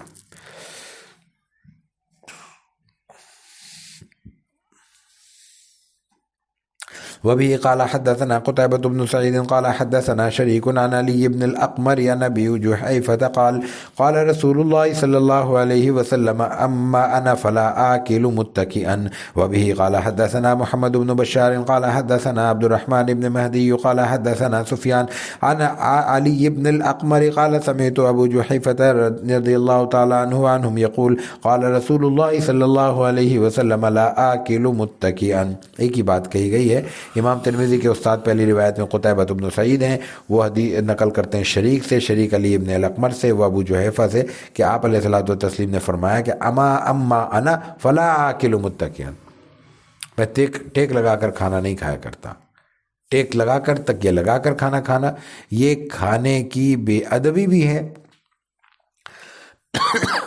اور اس کیفیت میں کھانا نقصان دہ بھی ہے. طبعی طور پر نقصان دہ ہے اور ادب کے اعتبار سے کھانے کی بے حرمتی ہے. کھانا موجود ہے اور ہم بے اہتمام سے بیٹھے تو یہ تو کھانا رزق ہے، رزق اللہ نے عطا کیا ہے، اللہ نے عطا کیا ہے تو ہماری ضرورت ہے، ہماری ضرورت ہے تو ہمیں ضرورت مند بن کے بیٹھنا ہے اس کے آگے، ادب سے احترام سے بیٹھنا ہے اس کے آگے. یہ ہے پیٹ بھرے ہونے کی علامت، یہ ہے ضرورت مند ہونے کی علامت. تو اللہ کے سامنے تو ضرورت مند ہونے کی کیفیت پیدا کرنی ہے آپ کو. دوسری چیز روایت ہے محمد ابن بشار امام ترمذی کے استاد ہیں، وہ عبد الرحمن ابن مہدی سے نقل کرتے ہیں، وہ سفیان سے، وہ پھر وہی علی بن اقمر سے، اور وہ ابو جحیفہ سے. وہ کہتے ہیں کہ قال رسول اللہ صلی اللہ علیہ وسلم لا آکل متکئا، میں نے تکیہ لگا کے میں کھانا نہیں کھایا کرتا. یہ روایت آگے بھی آ رہی ہے. تو یہ آپ علیہ الصلوۃ والتسلیم کا معاملہ ہے کہ تکیہ لگاتے تھے لیکن کھانے کے وقت تکیہ نہیں لگاتے تھے. وبه قال حدثنا يوسف بن عيسى قال حدثنا وكيع قال حدثنا إسرائيل عن سماك بن حرب عن جابر بن سمرة رضي الله تعالى عنه عنهم قال رأيت النبي صلى الله عليه وسلم متكئا على وسادة. یہ روایت امام ترمذی کے استاد یوسف بن عیسیٰ سے، وہ وکیع سے نقل کرتے ہیں، وہ اسرائیل سے، اسرائیل سماک ابن حرب سے، سماک ابن حرب جابر ابن سمرہ رضی اللہ تعالیٰ عنہ سے. وہ کہتے ہیں کہ رأیت النبی صلی اللہ علیہ وسلم متکئا علی وسادہ، ہم نے آپ علیہ الصلوۃ والتسلیم کو تکیے پر سہارا لے کر بیٹھے ہوئے دیکھا. عام حالات میں آپ تکیے پہ سہارا لیتے تھے، کھانا کھاتے ہوئے نہیں دیتے تھے. یہ روایت ہے اور یہی اس موضوع کا مفہوم ہے. اس میں کوئی ایسی پیچیدہ بات نہیں ہے جس میں ہمیں تفصیل عرض کرنی ہو، اس لیے ہم اگلے باب کی طرف بڑھتے ہیں. یہ باب تھا تکیے سے سہارا لینا. اگلا باب ہے انسان سے سہارا لینا. یہ بھی وہی بات جو میں عرض کر رہا ہوں، آپ علیہ الصلوۃ والتسلیم کی نسبت سے ایک باریک بات کو نقل کرنا کہ اس اہتمام سے صرف تکیے کی روایتیں نہیں نقل کی، سہارا لینے کی نہیں کی، ان کو بھی 2 حصوں میں تقسیم کیا گیا ہے. باب ما جاء في اتكاء رسول الله صلى الله عليه وسلم.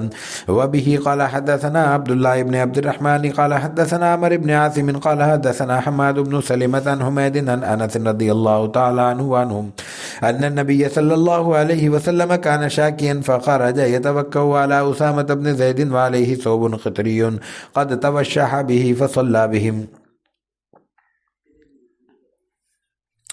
یہ اس باب میں دو روایتیں ہیں۔ پہلی روایت ہے عبداللہ بن عبد الرحمن سے، عبداللہ بن عبد الرحمن نقل کرتے ہیں عمر ابن عاصم سے، وہ نقل کرتے ہیں حماد ابن سلمہ سے، وہ نقل کرتے ہیں حمید سے، حمید نقل کرتے ہیں انس ابن مالک رضی اللہ تعالیٰ عنہ سے۔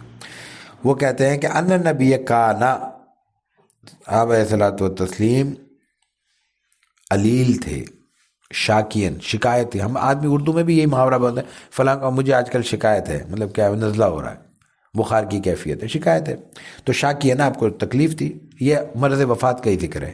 فخرج یتوکأ علی اسامۃ بن زید، آپ باہر نکلے مسجد نبوی کی طرف آئے حجرے سے، تو حضرت اسامہ پہ سہارا لیا ہوا تھا، ان کو ہاتھ رکھا، بچے تھے حضرت اسامہ، ان کے سہارا لے کے۔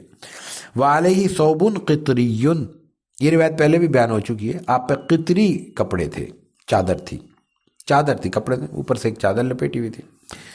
قد توشح بھی، اس نے پورے آپ کو، پورے جسم کو لپیٹ رکھا تھا، ڈھانپ رکھا تھا۔ فصلی بہم، پھر آپ نے نماز پڑھائی۔ یہ آخر مرض وفات کے معاملے، ان لمحات کا ذکر ہے جب آپ نے آخر میں مسجد نبوی میں آ کے صحابہ کرام کو نماز پڑھائی۔ ممکن ہے یہ آپ کی آخری نماز کا ذکر ہو، تو اس کیفیت کو بیان کیا جا رہا ہے کہ ان نبی صلی اللہ علیہ وسلم کان شاکین فخرج یتوکأ علی اسامہ، یہ اصل یہاں ذکر ہے۔ یہ روایت اس لیے بیان ہوئی ہے کہ آپ نے انسانوں کا سہارا بھی لیا ہے، حضرت اسامہ کے کندھے پر ہاتھ رکھ کے سہارا لیتے ہوئے آپ تشریف لائیں۔ اور پھر دوسری چیز اس میں لفظ ہے صوب قطری، قطری کپڑا تھا۔ قطری کپڑے سے مراد کیا ہے؟ اس میں مختلف ہے، قطن سے بنا ہوا، یعنی کوئی ریشم کی خاص شکل سے دھاگے سے بنا ہوا کپڑا بھی شمار ہوتا ہے۔ قطری، یہ کوئی کہتا ہے بحرین کی جگہ کے ساتھ کوئی جگہ کا نام ہے، اس علاقے کی طرف بھی منسوب ہو سکتا ہے۔ یہ کپڑا ایسا تھا کہ جس میں دھاریاں تھیں، دھاری کا کپڑا وہ عام طور پہ استعمال ہوتا تھا، سفید رنگ کے کپڑے میں لال دھاری وغیرہ، اس نوعیت کی کوئی چیز ہوگی جس کی طرف یہ اشارہ کیا گیا ہے۔ تو آپ علیہ الصلوۃ والتسلیم نے سہارا لیا ہے، بس یہ اس کے لیے یہ روایت بیان ہوئی ہے۔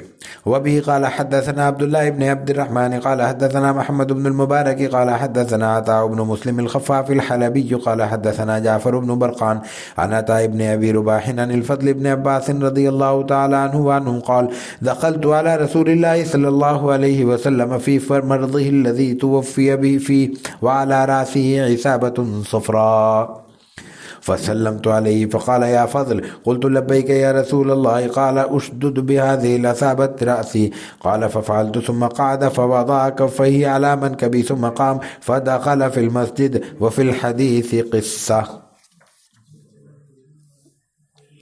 یہاں یہ امام ترمذی کے استاد عبداللہ بن عبد الرحمن ہے، وہ نقل کرتے ہیں محمد ابن مبارک سے، وہ نقل کرتے ہیں عطاء بن مسلم الخفاف الحلبی سے، وہ نقل کرتے ہیں جعفر ابن برقان سے، وہ نقل کرتے ہیں عطاء بن ابی رباح سے، معروف تابعی ہیں، اور وہ نقل کرتے ہیں فضل بن عباس سے، حضرت عباس رضی اللہ تعالیٰ عنہ آپ علیہ الصلوۃ والتسلیم کے چچا، اور فضل آپ کے چچا زاد بھائی حضرت عباس کے صاحبزادے۔ قال، میں آپ علیہ الصلوۃ والتسلیم کے کمرے میں داخل ہوا، فی مرضہ الذی توفی به، جس میں آپ کی وفات ہوئی ہے، وعلی راسہ عصابۃ صفراء، آپ کے سر پہ کپڑا رکھا ہوا تھا، صفراء، پٹی رکھی ہوئی تھی زرد رنگ کی۔ فسلم، تو میں نے آپ کو سلام کیا، آپ نے فرمایا یا فضل، آواز دی آپ نے، فضل سنو ذرا میری بات سنو۔ تو میں نے کہا یا رسول اللہ آپ کیا فرماتے ہیں؟ تو قال اشدد بهذه العصابہ، یہ پٹی محسوس ہی ہوتا ہے کہ کپڑا آپ کے سر پہ رکھا ہوا تھا، کیونکہ آگے پہلے آ رہا ہے کہ علی راسہ عصابہ، تو وہ بندھا ہوا نہیں تھا، یہ روایت میں محسوس ہوتا ہے۔ تو آپ نے فرمایا اشدد بهذه العصابہ، یہ جو رکھا ہوا یہ باندھ دو، کیونکہ اگر بندھا ہوا ہوتا پہلے تو پھر آپ کو باندھنے کی ضرورت، کہنے کی ضرورت نہیں تھی۔ تو قال ففعلت، میں نے باندھ دیا، فقلت ففعلت ثم قعد، پھر آپ بیٹھ گئے، لیٹے ہوئے تھے بیٹھ گئے، فوضع کفی علی منکبی، اپنا ہاتھ میرے کندھے پہ رکھا، سہارا لینے کے لیے یہی ہوتا ہے۔ ثم قام، پھر آپ کھڑے ہوئے سہارا لے کے، فدخل فی المسجد، پھر آپ مسجد میں داخل ہوئے، وفی الحدیث قصہ، یہ وہی قصہ ہے جس کی طرف ہم پہلے اشارہ کر چکے ہیں ایک روایت میں، کہ آپ مرض وفات میں تشریف لائے اور آپ نے مسلسل خطاب فرمایا اور لوگوں کو یہ تلقین کی کہ بھئی اپنے حق لے لو، ادائیگی کر لو، کوئی چیز چھوڑو نہیں، اس لیے کہ بعد میں پھر مشکل پیش آئے گی، اور اللہ کے پاس جانے کے بعد پھر ظاہر ہے کہ انسان کا اختیار ختم ہو جائے گا۔ میرا خیال ہے آگے طویل ہے، آئندہ نشست میں انشاءاللہ اس کو بیان کریں گے۔ وآخر دعوانا الحمدللہ رب العالمین۔